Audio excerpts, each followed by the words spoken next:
एक बार नैमिषारण्य के निवासी ऋषियों ने संसार के कल्याणार्थ सूत जी से पूछा, हे सूत, कराल कलिकाल में लोगों के बालक किस तरह दीर्घायु होंगे, सो कहिए।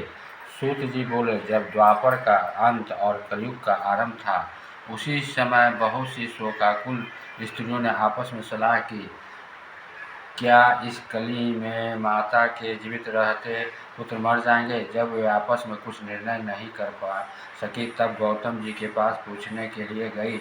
जब उनके पास पहुंची तो उस समय गौतम जी आनंद के साथ बैठे थे। उनके सामने जाकर उन्होंने मस्तक झुकाकर प्रणाम किया। तदंतर स्त्रियों ने पूछा, हे प्रभु, इस कलयुग में लोगों के पुत्र किस तरह जीवित रहेंगे, इसके लिए कोई व्रत या तप हो तो कृपा करके बताइए। इस तरह उनकी बात सुनकर गौतम जी बोले, आपसे मैं वही बात कहूँगा जो मैंने पहले से सुन रखा है। गौतम जी ने कहा, जब महाभारत युद्ध का अंत हो गया और द्रोण पुत्र अश्वत्थामा के द्वारा अपने बेटों को मरा देखकर सब पांडव बड़े दुखी हुए, तो पुत्र के शोक से व्याकुल होकर द्रौपदी अपनी सखियों के साथ ब्राह्मण श्रेष्ठ धौम्य के पास गई और उनसे धौम्य से कहा, हे विपेंद्र, कौन सा उपाय करने से बच्चे दीर्घायु हो सकते हैं, कृपा करके ठीक ठीक कहिए। धौम्य बोले, सतयुग में सत्य वचन बोलने वाला, सत्याचरण करने वाला समदर्शी जीमूतवाहन नामक एक राजा था। एक बार वह अपनी स्त्री के साथ अपने ससुराल गया और वहीं रहने लगा।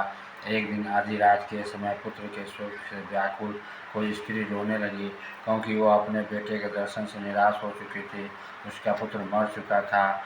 वह रोती हुई कहती थी, हाय मुझ बूढ़ी माता के सामने मेरा बेटा मरा जा रहा है। उसका रुदन सुनकर राजा जीमूतवाहन का तो मानो हृदय विदीर्ण हो गया। वह तत्काल उस स्त्री के पास गया और उससे पूछा, तुम्हारा बेटा कैसे मरा है। बूढ़ी ने कहा, गरुड़ प्रतिदिन आकर गांव के लड़कों को खा जाता है।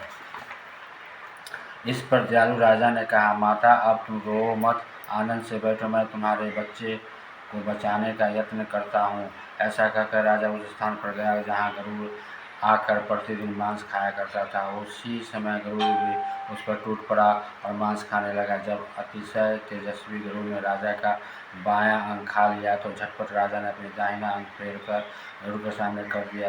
यह देखकर गरुड़ जी ने कहा, तुम कोई देवता हो, कौन हो, तुम मनुष्य तो नहीं जान पड़ते। अच्छा, अपना जन्म और कुल बताओ।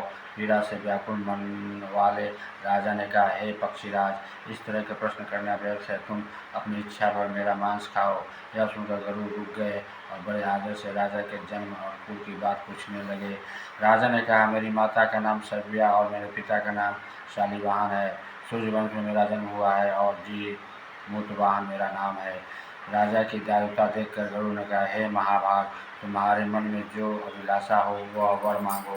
राजा ने कहा, हे पक्षीराज, यदि आप मुझे वर दे रहे हैं तो वर दीजिए कि आपने अब तक जिन प्राणियों को खाया है वे सब जीवित हो जाएं।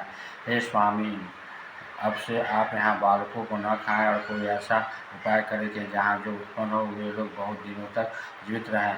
धौम्य ने कहा, पक्षीराज गरुड़ राजा को वरदान देकर स्वयं अमृत के लिए नागलोक चले।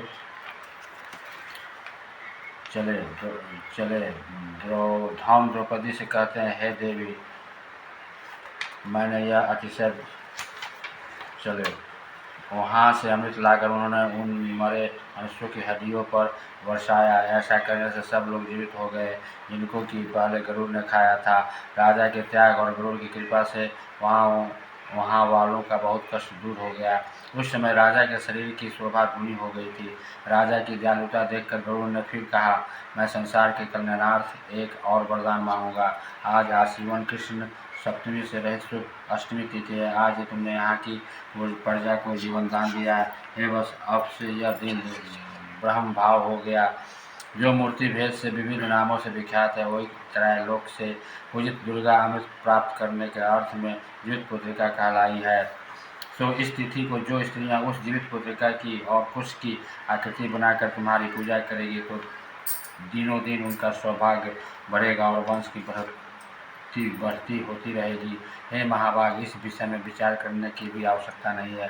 हे राजन, सप्तमी से रहित और उदय तिथि की अष्टमी को व्रत करें, यानी सप्तमी विध अष्टमी जिस दिन हो उस दिन व्रत न कर शुद्ध अष्टमी को व्रत करे और नवमी में पालन करे। यदि इस पर ध्यान न दिया गया तो फल नष्ट हो ही जाएगा और सौभाग्य तो अवश्य नष्ट हो जाएगा। जीमूत वाहन को इस तरह का वरदान देकर गरुड़ वैकुंठ धाम को चले गए और राजा भी अपनी पत्नी के साथ अपने नगर को वापस चले आए। धौम द्रौपदी से कहते हैं, हे देवी, मैंने यह अतिशय दुर्लभ व्रत तुमको बताया। इस व्रत को करने से बच्चे दीर्घायु होते हैं।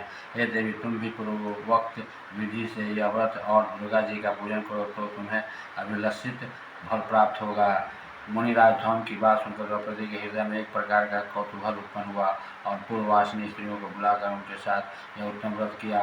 गौतम ने कहा, यह व्रत और इसके प्रभाव को किसी एक चील ने सुन लिया और अपनी सखी सियारी को बतलाया। इसके बाद पीपल वृक्ष की शाखा पर बैठकर उस चील ने और उस वृक्ष के खोते में बैठकर सियारी ने ये व्रत किया। फिर वही चीली किसी उत्तम ब्राह्मण के मुँह से यह कथा सुनाई और पीपल के खोते में बैठी हुई अपनी सखी को सुनाया।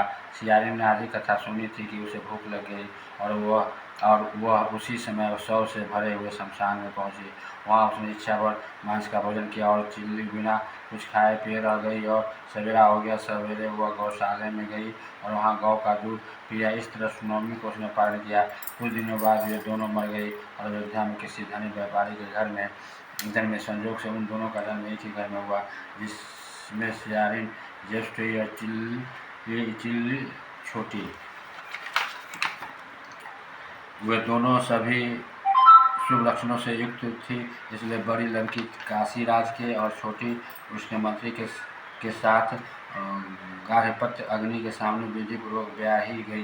पूर्व जन्म के परम भक्त वह मृगनयनी उड़ानी हुई, जिस किसी भी संतान को उत्पन्न करती वह मर जाती थी। और पूर्व जन्म की बातों को स्मरण करने वाली मंत्री की पत्नी ने अष्ट वसुओं के सदृश तेजस्वी 8 बेटे उत्पन्न किए और सभी जीवित रह गए। अपनी बहन के पुत्रों को जीवित देखकर ईर्ष्यावश राजपत्नी ने अपने स्वामी से कहा कि यदि तुम मुझे जीवित रखना चाहते हो तो इस मंत्री के भी पुत्रों को उसी जगह भेज दो जहाँ मेरे बेटे गए, अर्थात इन्हें मार डालो। यह सुनकर राजा ने उस मंत्री के पुत्रों को मारने के लिए कई प्रकार के उद्योग किए, पर मंत्री पत्नी ने जीवित पुत्रिका के पुण्य बल से बचा लिया।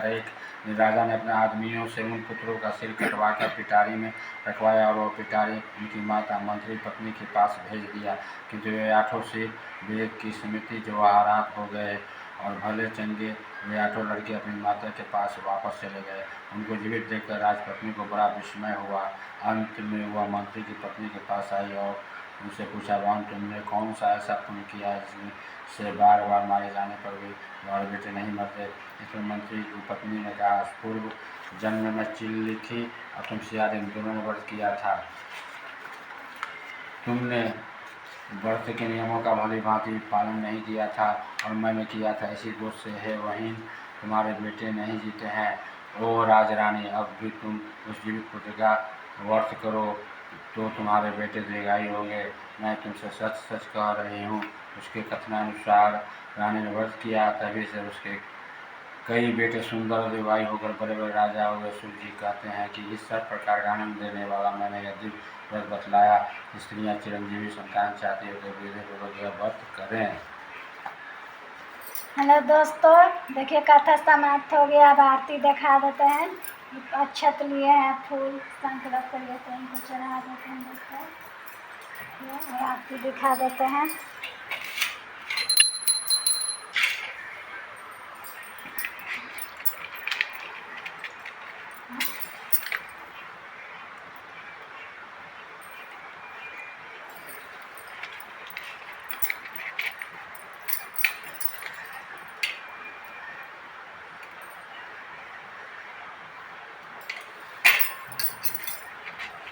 सीधा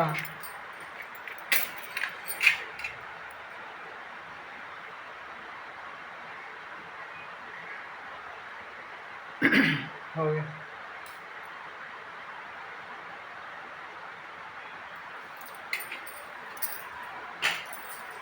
देखिए दोस्तों, आरती दिखा दे रहे हैं।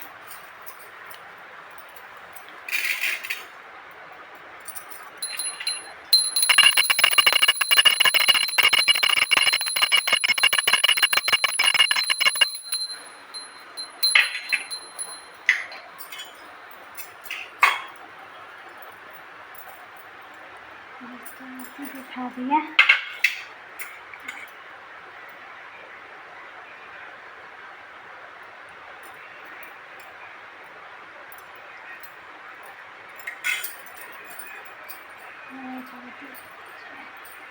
हेलो दोस्तों, देखिए हम सिंपल सा पूजा किए।